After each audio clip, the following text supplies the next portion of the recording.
பெண்கள் அதிக அளவில் கல்வி பட்டங்களை பெறுவது மகிழ்ச்சி அளிப்பதாக தமிழக ஆளுநர் ஆர் என் ரவி பேசியுள்ளார். காஞ்சிபுரம் மாவட்டம் சுங்குவாச்சத்திரம் அடுத்த பொடாவூர் பகுதியில் 93வது அகில இந்திய மகளிர் மாநாடு நடைபெற்றது. இதில் சிறப்பு விருந்தினராக தமிழக ஆளுநர் ஆர் என் ரவி கலந்து கொண்டு குத்துவிளக்கு ஏற்றி பெண்கள் பாதுகாப்பு எனும் மாநாட்டு மலரினை வெளியிட்டார். இதனைத் தொடர்ந்து விழாவில் பேசிய ஆளுநர் ஆர் என் ரவி, பெண்கள் அதிக அளவில் கல்வி பட்டங்களை பெறுவது மகிழ்ச்சி அளிப்பதாகவும் அனைத்து துறைகளிலும் பெண்களின் பங்கு தற்போது அதிகரித்து வருகிறது என்றும் கூறினார்.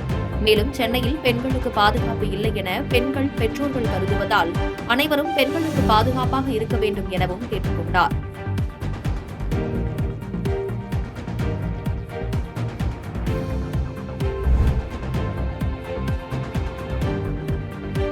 வேங்கை வயல் விவகாரம் இன்று மீண்டும் விசாரணைக்கு வந்த நிலையில் வழக்கை வரும் 1ஆம் தேதிக்கு ஒத்திவைத்து நீதிபதி உத்தரவிட்டுள்ளார். வேங்கை வயல் விவகாரத்தில் தாக்கல் செய்யப்பட்ட குற்றப்பத்திரிகையை ஏற்கக்கூடாது என புகார்தாரரின் சார்பில் மனு தாக்கல் செய்யப்பட்டது. இதன் விசாரணை புதுக்கோட்டை வன்கொடுமை தடுப்பு நீதிமன்றத்தில் இன்று மீண்டும் விசாரணைக்கு வந்தது. அப்போது இந்த வழக்கை வரும் 1ஆம் தேதிக்கு ஒத்திவைத்து நீதிபதி உத்தரவிட்டார்.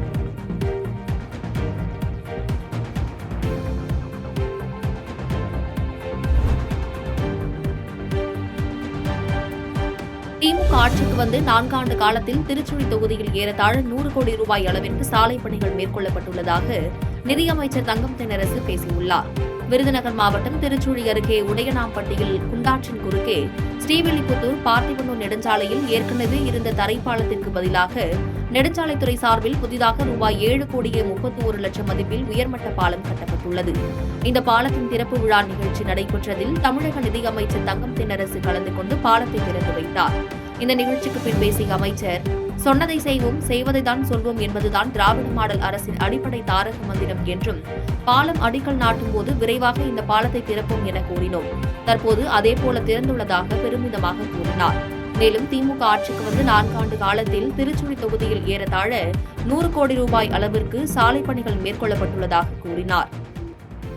நமக்கெல்லாம் அடிப்படை தாரக மந்திரமாக அமைந்திருப்பது, நாம் சொன்னதை செய்வோம், செய்வதைத்தான் சொல்வோம் என்பதுதான் நம்முடைய தாரக மந்திரம்.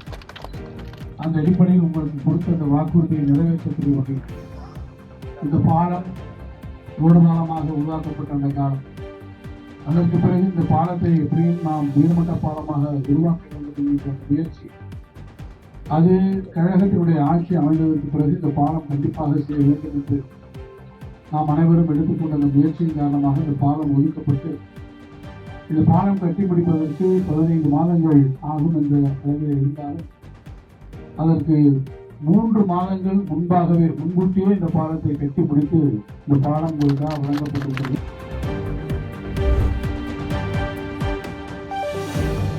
தமிழக முதலமைச்சர் பல்வேறு நலத்திட்ட பணிகளை காணொலி காட்சி மூலமாக இன்று துவங்கி வைத்தார். தூத்துக்குடியில் மீனவர் நலத்துறையில் மண்டல இயக்குநர், உதவி இயக்குநர் மற்றும் மீன்பிடி துறைமுக திட்ட கோட்ட செயற்பொறியாளர் அலுவலக பயிற்சி மையத்துடன் கூடிய ஒருங்கிணைந்த அலுவலக கட்டிடத்தை தமிழக முதல்வர் ஸ்டாலின் காணொலி காட்சி மூலம் திறந்து வைத்தார். சமூக நலத்துறை அமைச்சர் கீதா ஜீவன் குத்துவிளக்கு ஏற்றி விழாவினை சிறப்பித்தார். 5 கோடி மதிப்பீட்டில் கட்டப்பட்ட இந்த கட்டிடத்தில் மீனவர்களுக்கான பயிற்சி மையம், மீனவர் நலத்துறை இணை இயக்குநர் மண்டல அலுவலகம், செயற்பொறியாளர் அலுவலகம், மீனவர் நலத்துறை உதவி இயக்குநர் அலுவலகம் போன்ற அலுவலகங்கள் இந்த கட்டிடத்தில் செயல்பட உள்ளது.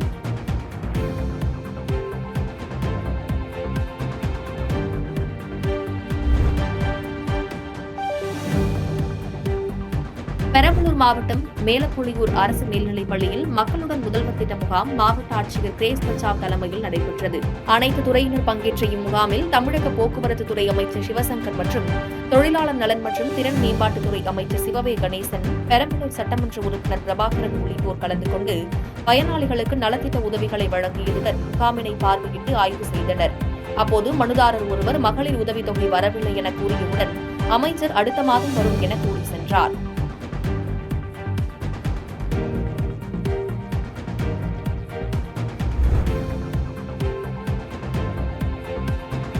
பெரம்பலூர் அருகே பள்ளி மாணவிகள் தூய்மை பணியில் ஈடுபடுவது போன்ற வீடியோ சமூக வலைதளங்களில் பரவி பரபரப்பை ஏற்படுத்தியுள்ளது.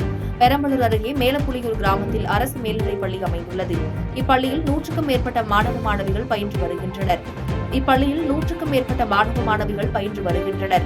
இப்பள்ளியில் பயிலும் பள்ளி மாணவிகள் தூய்மை பணியில் ஈடுபடுவதும், அப்பள்ளி ஆசிரியை ஒருவர் மாணவியை தூய்மை பணியை சரியாக செய்ய சொல்வதும் போன்ற வீடியோ ஒன்று சமூக வலைதளத்தில் பரவி பரபரப்பை ஏற்படுத்தியுள்ளது. இப்பள்ளியில் தான் இன்று மக்களுடன் முதல்வர் திட்ட முகாம் நிகழ்ச்சி நடைபெற்றது. இந்நிகழ்ச்சியில் தமிழக போக்குவரத்து துறை அமைச்சர் மற்றும் திறன் மேம்பாட்டுத்துறை அமைச்சர் ஆகியோர் கலந்து கொண்டனர். அதற்காக பள்ளியில் மாணவிகளை தூய்மை பணியில் ஈடுபடுத்தப்பட்டனரா என்ற கேள்வியும் எழுந்துள்ளது. பள்ளி மாணவர்களை எந்த பணியிலும் ஈடுபடுத்தக்கூடாது என பள்ளிக்கல்வித்துறை கூறி வரும் நிலையில் பள்ளி மாணவிகளை தூய்மை பணியில் ஈடுபடுத்துவது போன்ற வீடியோ வெளியாகியுள்ள சம்பவம் பெரும் பரபரப்பை ஏற்படுத்தியுள்ளது.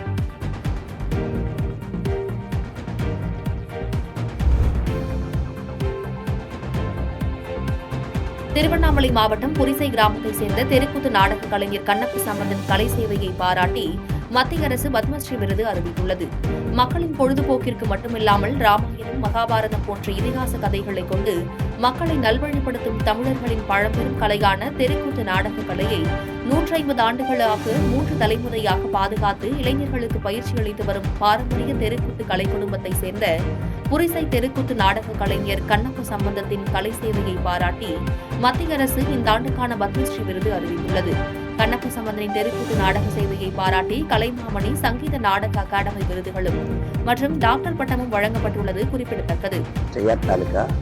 திருவண்ணாமலை மாவட்டம் நாங்கள் இப்போ எங்கள் மருமகனோட 6 தலைமுறையாக இந்த கூத்தை நாங்கள் நடத்திக்கிட்டு வரோம். என்னோட முன்னோர்கள் எல்லாம் இதுதான் நடத்திட்டு இருந்தாங்க. இப்போ எனக்கு மத்திய அரசு பத்மஸ்ரீ விருது வழங்குறாங்க. அது எனக்கு ரொம்ப பெருமையாக இருக்குது. மத்திய அரசுக்கு என்னுடைய வணக்கத்தை தெரிவிச்சுக்கிறேன்.